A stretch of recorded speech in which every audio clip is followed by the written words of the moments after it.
Hello guys, so it is a quick review on apoptosis. तो ये क्या होता है? Caspase dependent programmed cell death controlled by genes. ठीक है, तो ये कैस्पेज डिपेंडेंट, ये आगे समझ आएगा क्या होता है। क्या होता है ये? Programmed cell death controlled by genes affect single cell और small group of sales.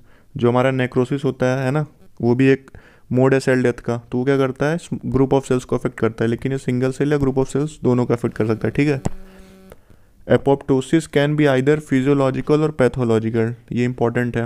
Necrosis हमारा क्या होता है? केवल पैथोलॉजिकल होता है, लेकिन एपोप्टोसिस फिजियोलॉजिकल या पैथोलॉजिकल दोनों हो सकता है। तो फिजियोलॉजिकल एपोप्टोसिस के एग्जांपल क्या है? During embryogenesis.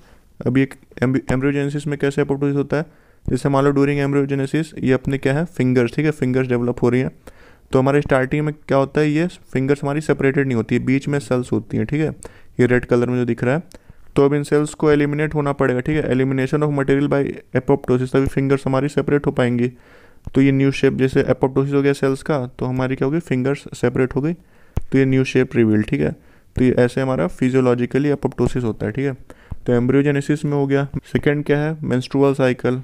ठीक है, तो एंडोमेट्रियल जो शेडिंग होती है मेंस्ट्रुअल साइकिल में, है ना, वो किसका है? जो सेल्स होती हैं हमारी, वो क्या हो जाती हैं, उनकी डेथ हो जाती है, एपोप्टोसिस हो जाता है, और वो ब्लीडिंग के फॉर्म में, है ना, वो सेल्स एलिमिनेट हो जाती हैं बॉडी से।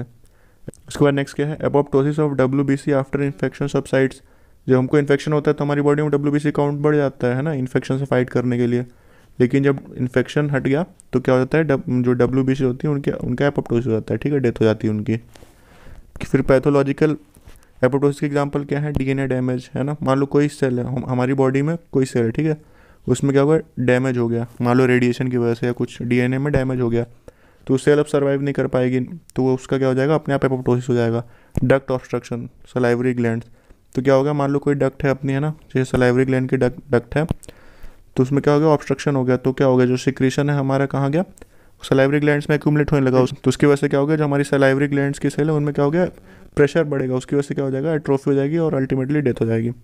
वायरल इन्फेक्शन ऑफ हिपैटोसाइट्स, तो क्या हुआ, जब हमारा इन्फेक्शन हुआ, वायरल इन्फेक्शन, जैसे मान लो हेपेटाइटिस बी का इन्फेक्शन हो गया, तो क्या हो गया, उसके अंदर वायरस का DNA इंटीग्रेट हो गया हमारी DNA में, तो क्या हो गया, वो सेल अब आगे सर्वाइव नहीं कर पाएगी, तो उसका एपोप्टोसिस आता है। ठीक है, उसके बाद नेक्स्ट क्या है? तो जो हमारी डेफिनेशन में था कि caspase dependent program cell death control by genes, है ना, तो ये जीन्स होते हैं कुछ pro apoptotic genes, anti apoptotic genes और सेंसर्स। तो प्रो एपोप्टोटिक जीन्स क्या होते हैं ना, ये DNA में कुछ जीन्स होते हैं जो हमारा एपोप्टोसिस प्रमोट करते हैं सेल्स का। एंटी एपोप्टोटिक जीन्स क्या होते हैं? जो हमारे DNA में कुछ जीन्स होते हैं जो क्या करते हैं, एपोप्टोसिस को रोकते हैं सेल में।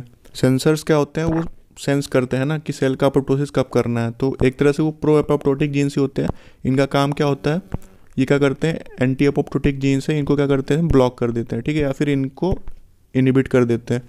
सेंसर्स को क्या बोलते हैं, BH3 फैमिली भी बोलते हैं। ठीक है, तो ये जीन्स होते हैं, इनके प्रोडक्ट होते हैं, प्रोटीन्स होते हैं। जीन्स से क्या होगा, प्रोटीन होगा, प्रोटीन होगा, वो क्या करवाएगा, या तो एपोप्टोसिस करवाएगा सेल्स का, या तो एंटी एपोप्टोटिक होगा, या फिर वो सेंसर्स का काम करेगा। उसके बाद नेक्स्ट क्या है ना, एपोप्टोसिस में दो पाथवेज होते हैं, इंट्रिंसिक पाथवे और एक्सट्रिंसिक पाथवे। एपोप्टोसिस दो पाथवे के थ्रू हो सकता है, ठीक है, किसी भी सेल का। तो पहला क्या है, इंट्रिंसिक पाथवे। तो इंट्रिंसिक पाथवे में क्या है, मान लो कि डिक्रीज्ड ग्रोथ फैक्टर्स, तो क्या हो गया, मान लो जैसे अभी इसका एग्जांपल लेना कि एंडोमेट्रियल शेडिंग हो गई है ना, किसमें, मेंस्ट्रुएशन साइकिल में। तो क्या हो गया, पहले हार्मोन्स आ रहे थे, तो वो क्या कर रहे थे, एंडोमेट्रियम को डेवलप करा रहे थे, लेकिन अभी क्या है, हार्मोन खत्म है ना, ये मतलब ग्रोथ फैक्टर खत्म, तो क्या करेगा वो, डिक्रीज्ड ग्रोथ फैक्टर, तो उससे क्या हो जाएगा, BCL2 हमारा क्या है, एंटी एपोप्टोटिक जीन है, तो ये क्या करवा रहा था, एपोप्टोसिस नहीं करवा रहा था सेल का, तो अब क्या हो जाएगा, BCL replaced by Bak and Bax क्या है, प्रो एपोप्टोटिक जीन्स है। BCL2 replaced by Bak and Bax क्या है, प्रो एपोप्टोटिक जीन्स है ना। तो अभी ये BCL2 रिप्लेस हो गया इनसे, है ना, मतलब पहले BCL2 अपने आप को एक्सप्रेस कर रहा था, BCL2 तो जीन है ना, उससे कुछ प्रोटीन प्रोडक्ट बने होंगे, वो क्या कर रहे थे, एंटी एपोप्टोसिस का काम कर रहे थे, मतलब सेल की डेथ को प्रमोट नहीं कर रहे थे। अब BCL2 क्या हो गया, इनिबिट हो गया, कैसे, ये जो सेंसर्स होते हैं, सेंसर्स ये जीन्स है, इनके प्रोडक्ट हैं, वो क्या करेंगे, BCL2 जो जीन है उसको इनिबिट कर देंगे। उसकी वजह से क्या हो जाएगा, बैक्स और बैक अपने आप को एक्सप्रेस करेंगे, अभी ये प्रोटीन फॉर्म करेंगे, इनसे जो प्रोटीन बनेंगे वो क्या होंगे, प्रो एपोप्टोटिक प्रोटीन होंगे।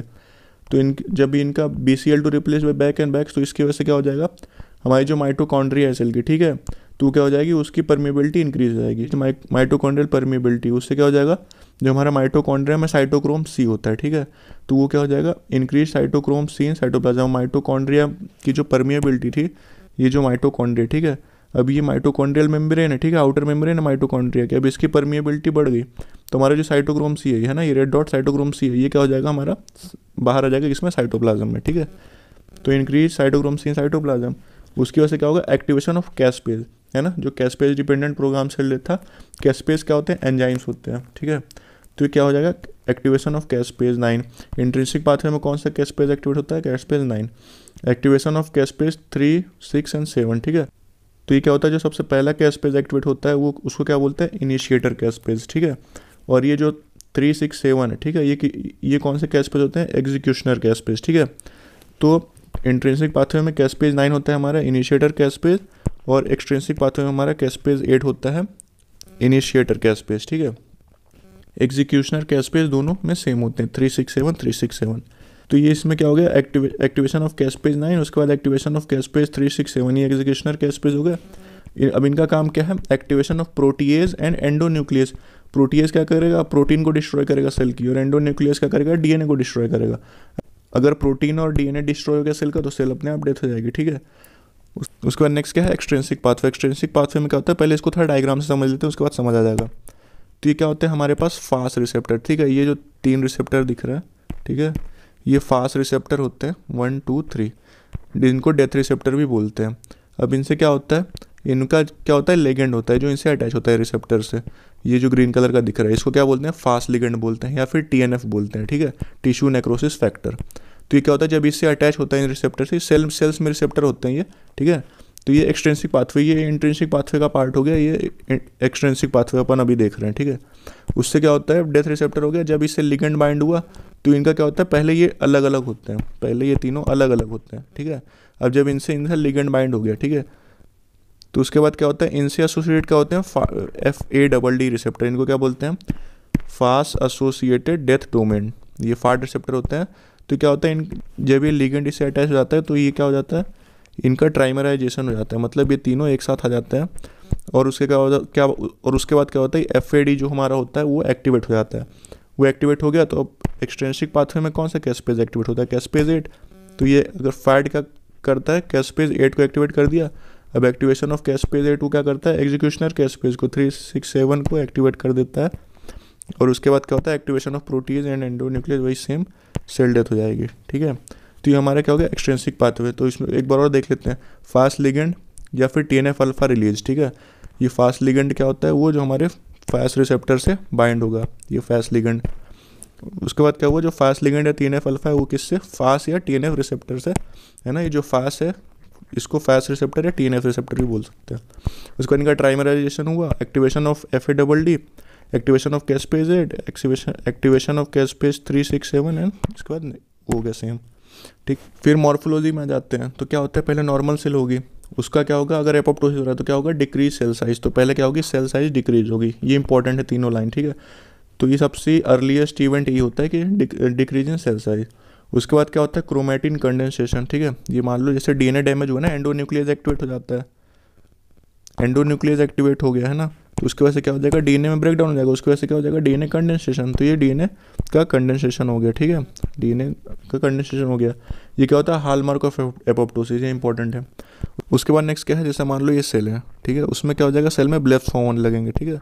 और ये ब्लेब्स क्या होंगे, सेल से अलग हो जाएंगे, इनको क्या बोल देते हैं, एपोप्टोटिक बॉडीज़, जो ये सेल से अलग हो गए। तो ये इनको क्या बोल दिया, एपोप्टोटिक बॉडीज़, ये है ना, एपोप्टोटिक बॉडी सेल से अलग हो गए। सेल मेम्ब्रेन डैमेज नहीं हुए, ठीक है, बस इनमें ब्लेब्स बने और वो अलग हो गए। उसके बाद क्या हो गया, एपोप्टोटिक बॉडीज से क्या हो जाएगा, ये माइक्रोफेज है, ये माइक्रोफेज क्या कर लेगी, एपोप्टोटिक बॉडीज़ को क्या इनगल्फ कर लेगी और उसको डिस्ट्रॉय कर देगी। तो हमारा जब सेल मेम्ब्रेन का डैमेज नहीं हुआ तो इन्फ्लामेशन नहीं होता, no inflammation, cell membrane intact.